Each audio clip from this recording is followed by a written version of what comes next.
اللہم صلی اللہ علیہ بس السلام علیکم ورحمۃ اللہ وبرکاتہ۔ اللہم صلی علی سیدنا محمد وعلی آل سیدنا محمد مبارک وسلم۔ افضل الصلوات کا بیعدد معلومات کو بارک وسلم۔ عزیزان گرامی، سوال افضل الذکر افضل الدعا۔ دیکھیں، حدیث میں آتا ہے کہ افضل الذکر لا الہ الا اللہ و افضل الدعاء الحمدللہ۔ تو لا الہ الا اللہ، لا الہ الا اللہ، لا الہ الا اللہ، یہ افضل الذکر ہے۔ یہ آپ کلمہ توحید کی شکل میں بھی پڑھ سکتے ہیں۔ لا الہ الا اللہ وحدہ لا شریک لہ لہ الملک والحمد یحیی و یمیت بیدہ الخیر وعلی کل شیء قدیر۔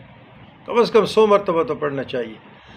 اب الحمدللہ بھی صرف آپ پڑھ سکتے ہیں، الحمدللہ الحمدللہ الحمدللہ، لیکن یہ الحمدللہ آپ سورۃ فاتحہ کی شکل میں بھی پڑھ سکتے ہیں۔ یعنی سورۃ فاتحہ